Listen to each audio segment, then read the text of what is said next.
জীবন আমাদের প্রায় এমন এক ঝড়ের মুখে ফেলে দেয় যেখানে আমরা দিশেহারা হয়ে পড়ি। কখনো কেরিয়ার নিয়ে দুশ্চিন্তা, কখনো সম্পর্কের টানাপোড়েন, আবার কখনো অকারণে মনের ভেতর দানা বাঁধা অস্থিরতা।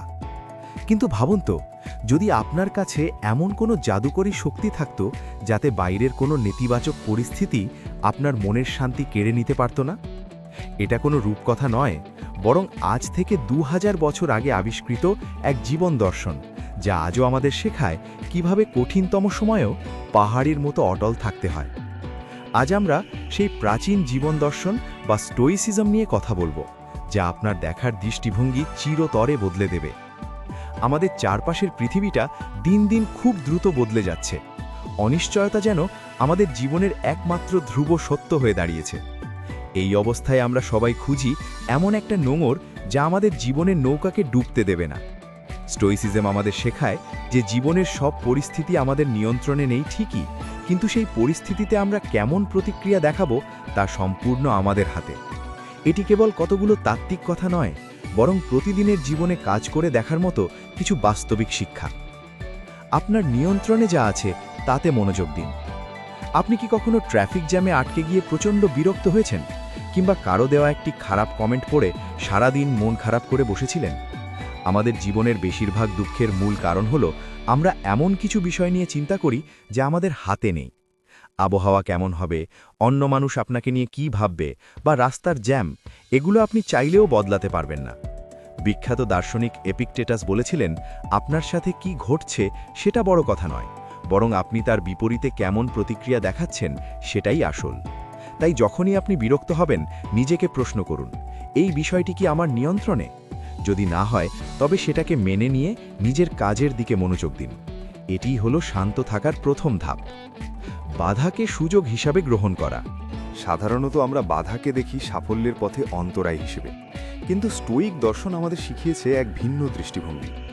রোমান সম্রাট মার্কাস অরেলিয়াস গড়েছিলেন, কাজের পথে যা বাধা হয়ে আসে সেটি নতুন কোনো কাজের পথ খুলে দেয়। অর্থাৎ প্রতিটি সমস্যা আসলে আপনার ধৈর্য, বুদ্ধি এবং সহনশীলতা পরীক্ষার একটি বড় সুযোগ। যদি আপনি কোনো পরীক্ষায় ব্যর্থ হন বা চাকরিতে প্রত্যাখ্যাত হন, তবে হতাশ না হয়ে ভাবুন, এই ব্যর্থতা আপনাকে কি শেখালো। হতে পারে আপনার নতুন কোনো দক্ষতা শেখার প্রয়োজন ছিল। এভাবেই how stoicism will change your life বা স্টোইসিজম কিভাবে আপনার জীবন বদলে দেবে তা আপনি নিজেই অনুভব করতে পারবেন যখন বাধাকে আপনি আশীর্বাদ হিসাবে দেখতে শুরু করবেন।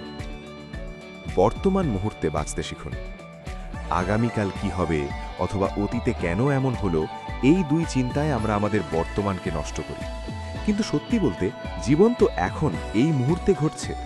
বর্তমানের প্রতিটি শ্বাস, প্রতিটি মুহূর্তই হলো আপনার জীবনের শ্রেষ্ঠ সময়।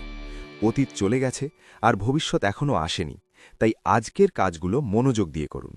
যখন কারো সাথে কথা বলছেন, কেবল তাকেই সময় দিন। যখন খাচ্ছেন, খাবারের স্বাদ নিন।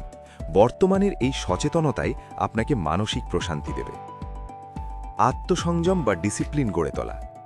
অনেকেই মনে করেন ডিসিপ্লিন মানে নিজেকে কষ্ট দেওয়া বা সব আনন্দ ত্যাগ করা, কিন্তু স্টোইসিজমের মতে ডিসিপ্লিন মানে হলো নিজেকে নিয়ন্ত্রণ করার ক্ষমতা অর্জন করা।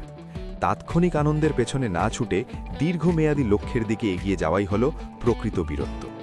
ধরুন আপনার ডায়েট করা দরকার, কিন্তু সামনে মিষ্টি দেখে লোভ সামলাতে পারছেন না। এই মুহূর্তে মিষ্টি না খাওয়াটাই হলো আপনার আত্মসংযমের বিজয়। প্রতিদিন ছোট ছোট বিষয়ে নিজেকে জয় করতে শিখুন, দেখবেন জীবন অনেক বেশি গোছানো হয়ে গেছে। আবেগ নিয়ন্ত্রণ ও সহনশীলতা। আবেগ থাকাটা মানবিক, কিন্তু আবেগের বশে ভুল সিদ্ধান্ত নেওয়াটা বোকামি। দুঃখ বা রাগের সময় আমরা প্রায়ই এমন কিছু করে ফেলি যার জন্য পরে পস্তাতে হয়। স্টোইক শিক্ষা বলে, আবেগ অনুভব করা ঠিক আছে, কিন্তু তার দ্বারা পরিচালিত হওয়া যাবে না। যখন আপনি খুব রাগান্বিত হবেন, তখন প্রতিক্রিয়া দেওয়ার আগে অন্তত 10 সেকেন্ড সময় নিন, দেখবেন আপনার রাগের মাত্রা কমে গেছে। এই মানসিক শক্তি আপনাকে বড় বড় দুর্যোগে অবিচল থাকতে সাহায্য করবে। মেমেন্টো মোরি বা মৃত্যুর কথা মনে রাখা। শুনতে একটু ভীতিকর মনে হলেও মৃত্যুর কথা মনে রাখা আসলে আমাদের জীবনকে সুন্দর করতে সাহায্য করে। স্টোইক দার্শনিকরা বিশ্বাস করতেন যে যখন আমরা মনে রাখি আমাদের সময় সীমিত, তখন আমরা অকারণে সময় নষ্ট করি না। আমরা প্রিয়জনদের বেশি ভালোবাসি, ছোটখাটো ঝগড়া ভুলে যাই এবং জীবনের তুচ্ছ বিষয় নিয়ে পড়ে থাকি না। এই সচেতনতা আমাদের সাহসী করে তোলে এবং জীবনের প্রতিটি মুহূর্তকে মূল্যবান করে তোলে। কৃতজ্ঞতা প্রকাশ করা। আমাদের যা নেই তা নিয়ে অভিযোগ করার চেয়ে যা আছে তার জন্য কৃতজ্ঞ হওয়া অনেক বেশি ফলদায়ক। সকালে ঘুম থেকে উঠে এক কাপ গরম চা, আপনার মাথার উপর একটা ছাদ কিংবা পাশে থাকা বিশ্বস্ত বন্ধু, এই প্রতিটি জিনিসই এক একটি বড় আশীর্বাদ। স্টোইসিজম আমাদের শেখায় যে যখন আমরা কৃতজ্ঞ থাকি তখন অভাববোধ আমাদের মনকে বিষণ্ণ করতে পারে না। জীবনের ছোট ছোট প্রাপ্তিগুলোকে উদযাপন করতে শিখুন। ব্যক্তিগত শ্রেষ্ঠত্ব অর্জনের লড়াই। অন্যের সাথে প্রতিযোগিতা না করে নিজের সাথেই প্রতিযোগিতা করুন। আপনি গতকাল কেমন ছিলেন এবং আজ নিজেকে কতটা উন্নত করেছেন, এটাই হওয়া উচিত আপনার জীবনের মূল লক্ষ্য। নিজের মূল্যবোধের সাথে আপোষ না করে সততা এবং নিষ্ঠার সাথে কাজ করে যাওয়াই হলো প্রকৃত সাফল্য। এটিই হলো the Stoic way to overcome everything, বা সব কিছু জয় করার স্টোইক পদ্ধতি। মানুষ কি ভাবছে তা নিয়ে মাথা না ঘামানো। আমরা প্রায়ই অন্যের সার্টিফিকেট পাওয়ার জন্য বেঁচে থাকি। অন্যেরা আমাদের প্রশংসা করবে বলে আমরা অনেক কিছু করি যা হয়তো আমরা পছন্দ করি না।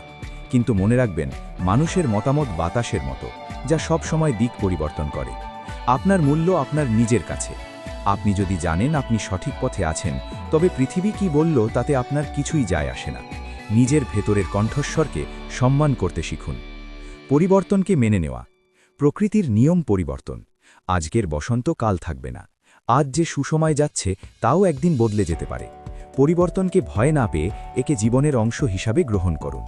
যারা মানিয়ে নিতে পারে তারাই পৃথিবীতে টিকে থাকে এবং সুখী হয়। নমনীয়তা আপনাকে ভেঙে যেতে দেয় না, বরং নতুন পরিস্থিতিতে বেড়ে উঠতে সাহায্য করে।